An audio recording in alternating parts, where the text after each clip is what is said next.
Hello, and welcome back to the Holistic Hatha Yoga podcast. I'm Kelsey, and I am here today to talk about all things yoga. And we are also continuing our series of the chakras, and we are on chakra number 4, the heart chakra. So we are right in the middle of our chakra system, as we have 7 chakras. So we've gone 3 up, we're at number 4. We've got 3 more to go from here to create that full system, that full energetic system that we are taking ever so careful care of. So, um, so without further ado, we'll jump right into that. I'm also going to be kind of looping some yogic texts and things into the heart chakra, just to again connect the dots here for you, as far as this all being one big working system and philosophy and way of life. So yeah. Without further ado, let's jump into it. So the 4th chakra is Anahata Chakra, or the heart chakra. Anahata means unstruck note or unstruck chord. So so basically like the word Om, the unsung sound. It's just ever present, ever happening. And that's a good thing, kind of a good connection point, because our heart chakra um, is like the seat of our highest self. It is the seat of our soul. It is where we where that unconditional love resides, is within this heart space. And I think it's very telling just by the entire humanity. Like songs, poets, just for ages, people have talked about heartache, heartbreak, the heart longing for something, the heart wanting what it wants, head versus heart. The heart is a very, very active, conscious area of our body. It's also noted that we've got the thymus gland that sits basically pretty much right in front of the heart, right under your sacrum, or not sacrum, sorry, your um, rib cage, your sternum. There we go. That's the S word I was looking for. So your thymus gland is directly below your sternum, and it's a part of our endocrine system, so it's part of our hormonal system, and it helps in us defending against illness and injury. So the thymus gland activates things like our immune system, and it'll activate things within our lymph system to remove toxins. It will activate things to jumpstart healing in certain areas of the body. The thymus gland is super, super important. And so that also resides in this heart center chakra and is another notable organ outside of the heart. So, again, I already talked about the heart holding that special unconditional love place within our physical body. So, our heart is in charge of the movement of our blood throughout our body, and our blood has some major functions for us, obviously. It moves like water and nutrients throughout our body, it moves oxygen through our body. Any form of energetic prana is moved through the blood. Um, it also removes waste products from areas of the body, um, and brings them through to other organs so that it can be filtered out. Um, it is just amazing, really. It carries things to the immune system. Um, it's a messenger through for the body. It's quite amazing what the blood can do. So anyway, um, in third world or in first world countries, in Western societies, we have a huge array of heart problems and cardiovascular diseases and all sorts of things. And a lot of these are attributed to high blood pressure, which also start with stress. So a lot of times people are not connected in a meaningful way in their life. Not in all ways. I'm not saying like they're just not connected at all, but they are obviously lacking some sort of deep connection, deep meaning, so that things are not quite as stressful to them in the day to day situation. And this kind of goes along with like meditation and understanding like what is our problem, what is not our problem, what is an emotional reaction. Is that a positive reaction? Do you want to have that reaction? Is it, can you, take a breath and choose something different if you're not happy with your own reaction? This is where mindfulness really, really comes into play of just how are we taking our stress and either blowing it out of proportion or not. And I'm not saying that everybody is blowing their stress out of proportion. Life can be fucking hard out there. I get it. And stressful and whatever. But at the end of the day, if you are safe at night and you have a home and you ate that day, like you're doing pretty damn good. And so sometimes we just need a reframe of gratitude.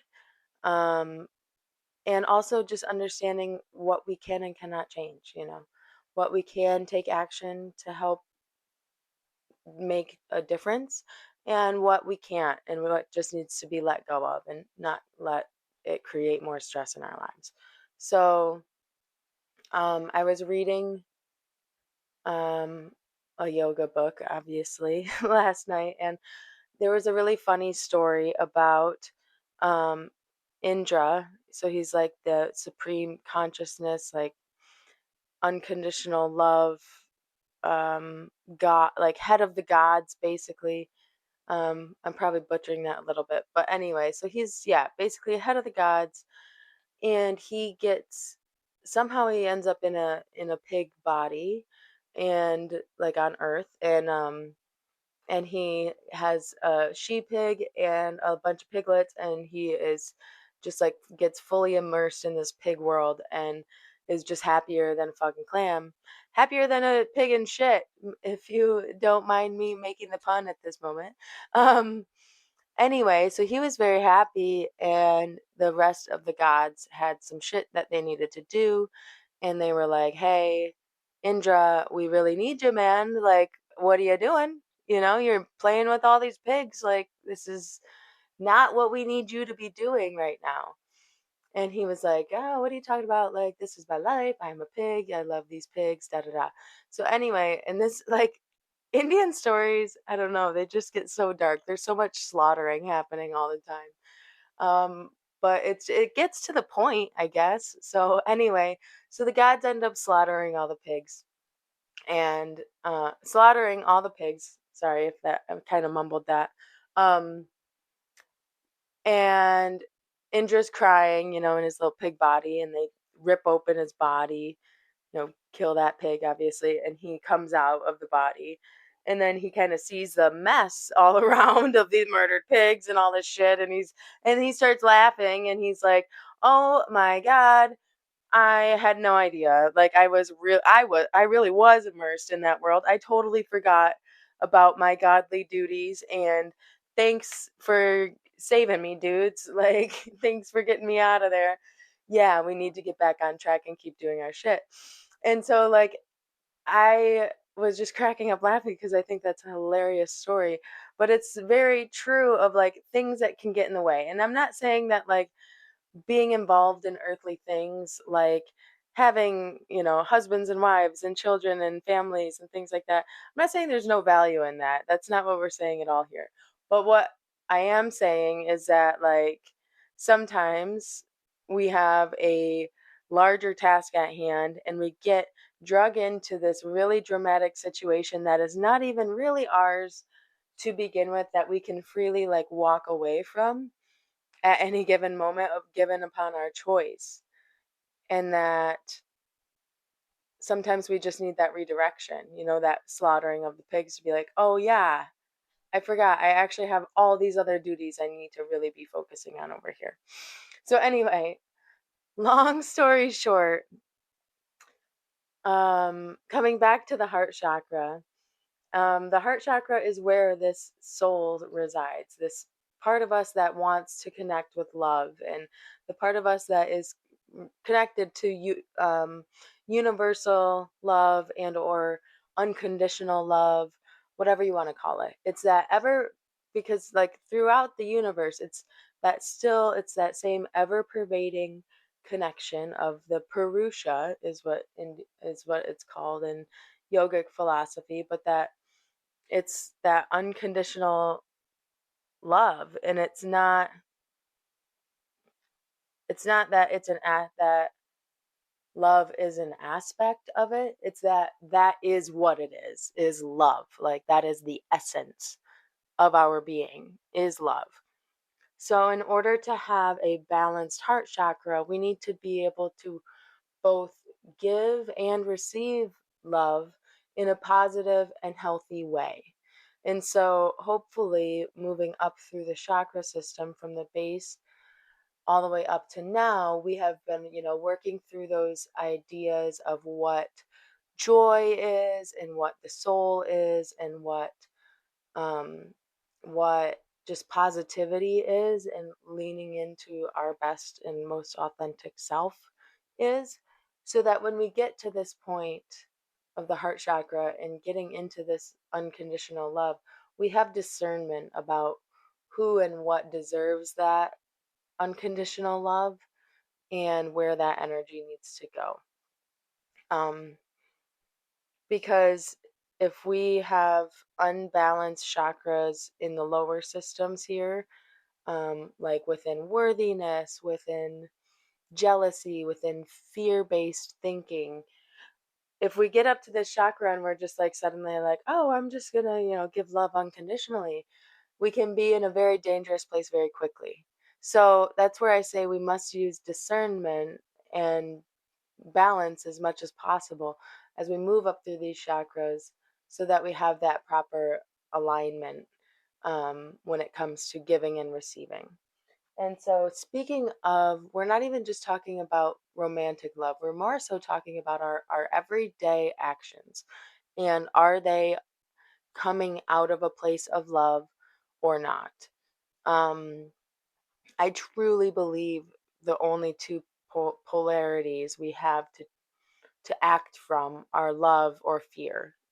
And from those two, everything else comes. You're either joy comes from love, happiness, giddiness, excitement, all those things. And where we have fear based things, which would be like, yeah, greed, um, envy, um, basically the seven deadly sins, And so, as long as we're moving from a place of love, is really what this heart chakra is focused on. And yeah, I think that really pretty much covers it. I guess like as far as being able to diagnose an imbalance in the heart chakra would be is a huge red flag. The first one that I would note would be doubt is or self-doubt of any sort. So doubt can really shut you down very quickly if you're having any sorts of doubts of your own discernment, your own thoughts. And so when we begin to doubt, we kind of start this cycle um, of not being able to give and not being able to receive and becoming stagnant, essentially. So the system can no longer run, more or less, because we don't have any input and we don't have any output. So we're not putting anything out, we're not giving out love because we're like not sure and doubtful of it, and or we're not receiving love because again we are unsure of it in some way, shape, or form. And so um yeah, being able to recognize if we're in that place of doubt so that we can release that past trauma or inner child thing or just whatever it is, release that hurt, that pain from a past experience of some sort, and be able to move from a place of centered, true soul alignment. And then we can trust ourselves because we're moving from a place of alignment. Um, if you're unable to hold strong friendships or strong relationships of any sort, that would also obviously be a red flag here and something to look at. It's very true, even though it's a cliche statement at this point, but like you must be able to fully like love and have compassion for yourself and accept yourself and be loving towards yourself in order for you to be able to do those things towards others, because you don't know what it is or how your love feels until you're doing it for yourself, and then it's lighting you up in a way that it's joyful for you to also give this love to others. And you're also so lit up in a way that you're then aligning with others who are also in that joyful place of self love and willing and happy to give and receive love with others who are on that same self love journey, if that makes any sense at all. So, um, yeah, and I guess this just basically leads into, since we're talking about the chakra system and energetics in general, this comes to like attraction, which is basically just what we were just talking about, which would be vibrational alignment, which would be, and this it happens no matter what. So this happens whether you're positive or like in a good frame of mind, you're going to get that vibrational alignment with someone else who's positive and in that good frame of mind. But the opposite is also true. You know, if you're in that negative, um, destructive state of mind and treatment of self, you're going to also vibrate in alignment with someone who is also self destructive and also non self accepting or what have you. So, this is a beautiful law of resonance, basically, is what this is bringing in others who resonate with your energy field. So, it just basically more or less comes down to science and physics at this point, which is why yoga is more of like a philosophy and not so much a religion, because there's not a whole lot to mm, like argue about, because a lot of these things are scientifically proven. So anyway, I'll get off that high horse. Um moving on. Um but yeah, so we want to be able to find that vibrational alignment within our friendships, within our village, within our family, within our chosen family, um, so that we can really live a connected life with others involved and not be that closed, shut down loop that then eventually is just a dark cloud because it's not getting any new light in. Um, and nobody wants that. I don't want that for you. We don't want that for anybody. Um, and so yeah, so that kind of wraps up my heart chakra talk for today. And now I'm gonna kind of pivot a little bit into more of like the yogic texts and stuff that I was reading that I found to be relating to this. And so like a lot of it kind of, I told the story about the pig and which I still think is so funny. Um, but it had gone on to talk about, that the Purusha, or like that soul within each of us, um is really just trying to understand life, and just trying to understand and get experience. And this is where the idea of reincarnation comes into, is where you're experiencing hundreds and thousands of different lives and circumstances and situations and species and rocks and trees and what have you. So this is where we're moving into more of reincarnation and energetics of the soul being everlasting and immortal and just changing shape. And So the only way, says the yogi, for the Purusha or the soul to break free of this world is to basically experience it all very, very fully. And um without this is like the catch or whatever, without creating more karma for yourself that you stay longer. So doing it all, but getting through it like efficiently, and not taking a bazillion loops and backtracks. Not that that's a bad thing, and a lot of people, I'm sure, have loved those experiences, and myself included. But really, the goal here of the yogi is to be moving through and gaining these experiences and being very present, and showing compassion and living with truth and authenticity, and being helpful within their community and village. And um I was reading along, and it was just saying, like, the only way out is through experience. And there's that cliche again, I guess, saying that, like, the only way out is through. When it comes to anything that's good, bad, ugly, whatever, it's like the only way, like, you'll never get around it. You will never get around it. Because if you get around it, it's just going to sneak up on you again. The only way out is through. And that is the soul's journey. That's what it's here.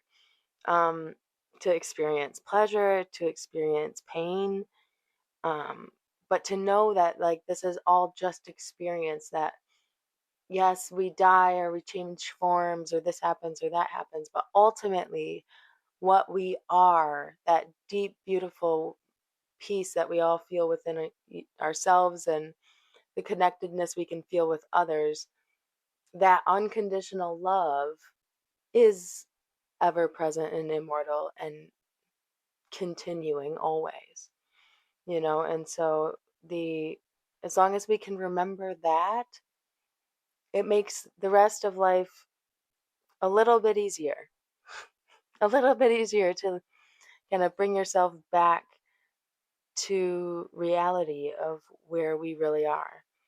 Um, we've put ourselves in this net, and it is now time for us to get ourselves out of it, really, is what it comes down to. Like, we did ultimately choose to do this, to come to earth and experience it all and see how it goes. Um, and you can experience all those things, and it'll be grand as long as you remember who you really are. Um, and so I just think that that's such a beautiful way to view things, that is non-religious and just has to do with being a part of this thing we call nature or earth or the universe or the cosmos or whatever. Um, it's just, we're all just here experiencing and trying to get to the same thing, which is basically just letting everybody understand and know, like, unconditional love is our state of being, and to have compassion, and to just treat others with love and kindness. As corny as that fucking sounds. I'm sorry, it sounds corny even coming out, but it's so, so true.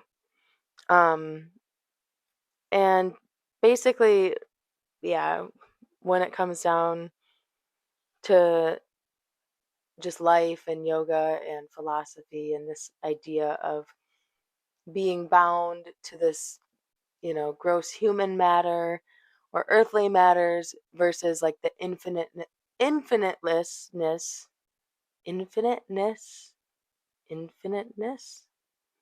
I don't know how to say that, or if that's a real word or if I just made it up, of the soul. And just understanding that balance, caring for this body as our temple, as our vessel through the ether, taking care of it in ways that will help us do our best for the longest time possible. And we do these things through, asana, through meditation, through pranayama, through being mindful, and through acting through the yogic principles, of non-harm and just all the good things. All the good things. That would be a whole other episode. Actually, I think that I've already done an episode of the yamas and the niyamas and basically the yogic code and the philosophies behind how we live every day. But it all can be taken care of as grand and grandiose and out there as all of this sounds, I guess. It's all done in very, very small and simple ways, that like the simplest and smallest of actions. And it's not even always just the actions, it's the intention behind the action. It's the understanding behind the action. It's the healing behind the action. It's all of the things, and yet the simplest of things as well. So with that, I guess I'll wrap up here and just kind of bringing back together that the heart chakra is that center point of our body, of our chakra energetic system. It's where our soul resides. We can all feel that there. Either when we're in deep love or deep loss, we can feel something in that area. If you're human, you have felt that before. And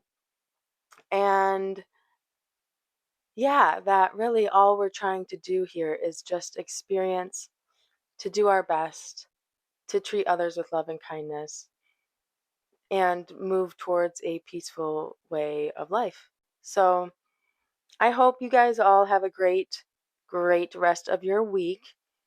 If you have any questions, yoga related, go check out my website, holistichathayoga.com. You can also check out my YouTube channel, Holistic Hatha Yoga. I have a few videos there for lower back pain, for beginning meditation, for pelvic floor release, for all sorts of things. So go check it out if you need anything there. And also, I have some new meditation audio tracks on my website as well, if you want to check those out. They are just some mantras that you can play in the background of your meditation. If you are somebody who's looking for some sort of audio to be your background noise. So, and they are very simple. They're just chanting simple mantras in Sanskrit. To help with various things. So check those out if you'd like as well. And yeah, I think that's about all I've got for you. Next week, we'll be jumping into the throat chakra. So I'm very excited about this one. And yeah, until then, I will talk to you soon, friends. Namaste, which, if nobody's ever told you, I'm sure you've probably heard before, but I do love that word because, again, looping into today, it just simply means the light in me recognizes the light in you, and in that we are one. And if we could all just know that and realize that with every single confrontation, meeting, just running into somebody at the grocery store, just any way that we come at life, if we can just remember that we are part of the same and we are on the same goal ultimately on a soul level, then life just gets a whole lot brighter. So, one love, my friends. I will talk with you soon and I will see you next week. All right, bye. Om Shanti Shanti Shanti. Om